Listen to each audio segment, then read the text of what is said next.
monge agostiniano chamado Martinho Lutero publicou as famosas 95 teses contra as indulgências. Porém, esse não foi o primeiro movimento de Lutero. Antes de publicar 95 teses contra uma prática que Lutero considerava equivocada no contexto eclesiástico do seu tempo, ele publicou cerca de um mês e meio antes, 97 teses contra a teologia escolástica. Tratam-se de duas disputas, uma primeira disputa, um primeiro debate, vamos dizer assim, em que, antes de tratar propriamente de um problema relacionado à prática da igreja, Lutero apontou aquilo que ele considerava problemático em termos teológicos no contexto eclesiástico do seu tempo. Isso mostra que todo o programa da Reforma Protestante foi um programa de pensar e repensar a prática da igreja à luz da sua maneira de pensar. Esse ano é um ano muito importante para as igrejas protestantes, porque é justamente o ano que a gente comemora 500 anos da Reforma. Então você vai ver ao redor do contexto que a gente tem hoje, principalmente na Europa, em especial na Alemanha, uma mobilização para festejar, celebrar esses 500 anos da Reforma. Pensando exatamente nisso, uma maneira de ao mesmo tempo celebrar esse momento da história da igreja em que homens começam a se preocupar com a maneira de agir das pessoas na igreja, mas não apenas com base nas ações, mas com base na maneira de elas pensarem e de pensarem as Escrituras e o papel das Escrituras no contexto desse pensamento.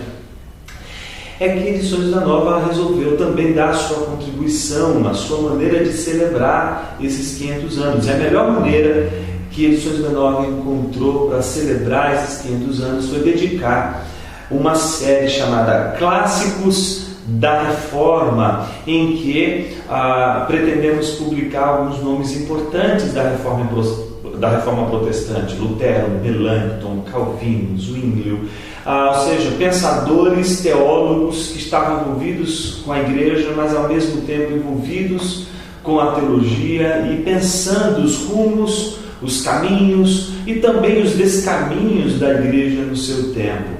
O primeiro volume não poderia ser outro senão um volume dedicado a Martinho Lutero. Em especial, essa obra eu tive o privilégio, o prazer também de escrever a introdução. Nessa introdução a Lutero e as obras que a gente selecionou junto com todo o corpo editorial de Edições da Nova, a ideia foi mostrar a formação de Lutero como um teólogo. Então, às vezes, a gente tem um entendimento do Lutero quando ele já chega lá com aquela imagem emblemática que sempre vem em quadros e etc., né? Do Lutero pegando lá as 95 teses, né?